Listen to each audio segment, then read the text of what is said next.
नारे नारे टिके रह रे फेरी जाना तू पर करे कथा थिला फूल से जो आम पाई हब सज दारे रा मोते पासोरी फेरिया फेरिया सारी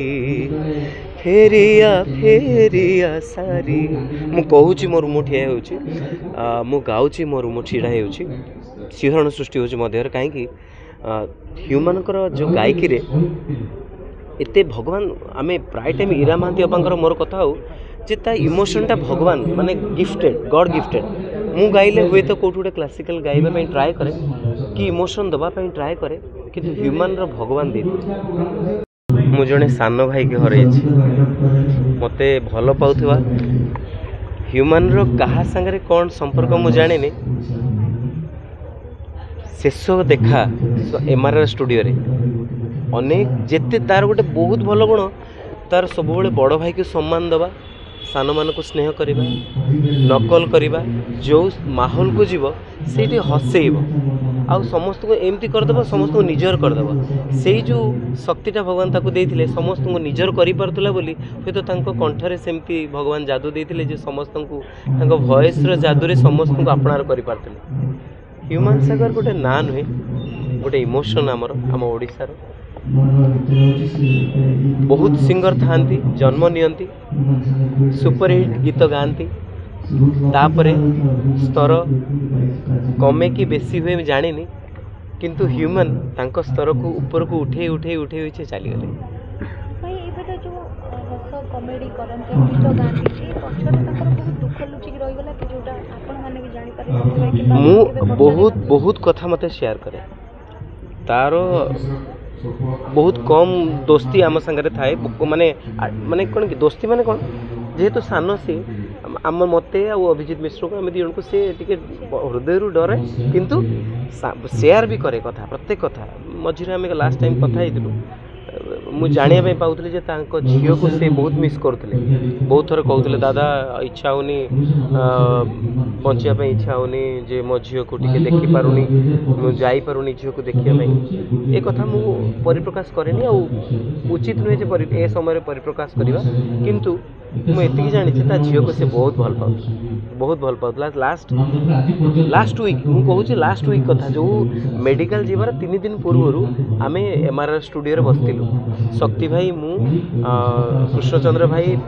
हीरो भाई गोटे म्यूजिक होता मु आसती सावित्री म्यूजिक भाई मु पछरे पशली कॉमेडी चली था सी सब कॉमेडी करे स्टूडियो आ विषय जी नथिबो माने कहार किए केमती कथा हुए केमती गीत गाँती समस्त नकल कर हसई हसई पेट बथा कर सी चल था मु एंट्री कली समस्ते अच्छा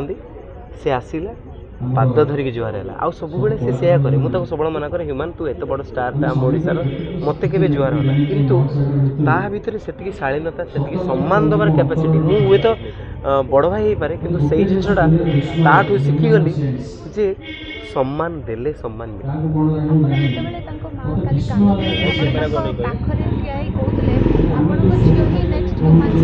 निश्चित ह्यूमन आपण ह्यूमन को आखि बंद करदेवे ता झील को देखिए कहीं ना ह्यूमन रो पूरा अबिकल हो झील आ पूरा सेमती कथबार्ता सेमती पूरा इमोशनल आ ह्यूमन जमती गीत गाई तांको झील भी बहुत भल गीत गाउछंती आ भगवान करंतु मु महाप्रभु को डाकिबी ता झील नेक्स्ट ह्यूमन के आसीबो जोटा तांको जेजेमा चाहूछंती ह्यूमन कर मां ह्यूमन रो जो परिवार तांको बापा का संगे भी मिसी बापा मते पुओ भली स्नेह करती माँ का संगे मुझे सब प्राय टाइम जो देखा हुए मत बहुत स्नेह करती इवन जो दिन ह्यूमन गले चली गले दुनिया से तो चली जाए कहबिनी से आम समस्त हृदय अच्छी सुंदर सुंदर गीत मध्यम से अच्छा आम हृदय समस्त हृदय अच्छा जो दिन 6टा 7टा बेले से जो चली गले मुझे 2टा बेले जाइए दिन 2टा बेले मौसी संगे घंटाटे कथा हेली ତାଙ୍କ ମିସେସ୍ ଶ୍ରେୟାଙ୍କ ସାଙ୍ଗରେ ବି ଅଧଘଣ୍ଟେ ବହୁତ ସମୟ କଥା ହେଲୁ। ଶ୍ରେୟା ବସିଥିଲେ, ମୁଁ ଯାଇକି ପହଞ୍ଚିଲି, ବହୁତ ସମୟ କଥା ହେଲୁ। ଆଗେ କହିଦିଏ ଯେ ମାଆଙ୍କ ସାଙ୍ଗରେ କ'ଣ କଥା ହେଲୁ। ମା ଏତେ ପାଗଳ ତାଙ୍କ ପୁଅଙ୍କ ପାଇଁ, ସେ କେତେବେଳେ କ'ଣ କହନ୍ତି ସେ ବି ଜାଣନ୍ତିନି। ମାନେ ଖାଲି କହୁଥାନ୍ତି ମୋ ପୁଅକୁ କିଏ ଟିକେ ବଞ୍ଚେଇ ଦିଅନ୍ତା, ମୋ ପୁଅକୁ କିଏ ଟିକେ ଫେରେଇ ଦିଅନ୍ତା। ତେଣୁ ମା ତ ମା ନା, ମା ସବୁବେଳେ ଚାହିଁବ ତା ପୁଅ କେମିତି ସୁସ୍ଥ ହେଇକି ତା ପାଖକୁ ଫେରି ଆସିବ। ଆପଣଙ୍କୁ ସତରେ ଲାଗୁଥିଲା ହ୍ୟୁମାନ ସାଗରଙ୍କୁ ୟୁଜ୍ କରାଯାଉଛି ବୋଲି? ମୁଁ ସେ ବିଷୟରେ କେବେ ଜାଣିନି, କେବେ ଅନୁଧ୍ୟାନ କରେନି, କେବେ ବୁଝି ନାହିଁ ବି। ମୁଁ ଏତିକି ଜାଣିଛି ହ୍ୟୁମାନ ଗୋଟେ ବହୁତ ଭଲ ପିଲା। ହ୍ୟୁମାନ ତାର ନିଶା ଖାଇବା ତାର କାରଣ ସେ ଏବେ ନାହିଁ। ଆମେ ଯେତେବେଳେ ଜଜ୍ ହିସାବରେ ବି ବସୁଥିଲୁ ଭଏସ୍ ଅଫ୍ ଓଡ଼ିଶା ପ୍ୟାନେଲ୍ରେ, ସେତେବେଳେ ବି ସେ ନିଶା ତାର ଟିକେ ଟିକେ ଥାଏ। ମୁଁ ତାକୁ ବହୁତ ଥର ରାଗେ, ଧନରେ ତୁ ଏସବୁ କରନା, ତୁ କାହିଁକି କରୁଛୁ ଏସବୁ, ଏତେ ଖରାପ ହେବ, ତୁ ଏତେ ଭଲ ସିଙ୍ଗର, ଭଗବାନ ତୋତେ ଏତେ ସୁନ୍ଦର ଗଳାଟେ ଦେଇଛନ୍ତି, ବହୁତ ବୁଝାଏ। କାହାକୁ ବିଶ୍ୱାସ ହଉ ନ ହଉ, ମୁଁ କହିବି, ବିଷ୍ଣୁମାନ କହିବି, ମୁଁ ରାଣ ପକେଇ କହୁଛି ଯେ ମୁଁ ହ୍ୟୁମାନଙ୍କୁ ବହୁତ ଥର ମନା କରିଛି, ଧନ ତୁ ଏସବୁ ତୁ ଦୂରେଇ ଯା, କାହିଁକି ତୋଠୁ ମୁଁ ବଡ଼, ଆଜି ପର୍ଯ୍ୟନ୍ତ ମୋତେ ନିଶା ଛୁଇଁ ପାରିନି, ତୁ କେମିତି ଏଥର ବୁଡ଼ିକି ରହୁଛୁ। ସବୁବେଳେ କହେ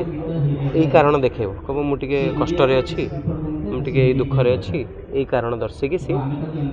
କିନ୍ତୁ ତାର ଗୀତ ଗାଇବାରେ କେବେ ଜଣାପଡ଼େନି ସେ ନିଶା ଖାଏ ବୋଲି। କିନ୍ତୁ ଏତିକି କହିବି, ତାର ସବୁ ଗୀତ ସୁପରହିଟ୍ ହେବାର କାରଣ ଯେ ସିଏ ସବୁ ଗୀତକୁ ଭଲ ସେ ଜଷ୍ଟିଫାଏ କରେ, ଆଉ ତା ଗୀତ ଯେତେବେଳେ ଶୁଣିଲେ ବୋର୍ ଲାଗିବନି, ସବୁବେଳେ ସୁପରହିଟ୍। ସେଇଥିପାଇଁ ସେ ସୁନ୍ଦର ମଣିଷଟା ଭିତରୁ ଥିଲା।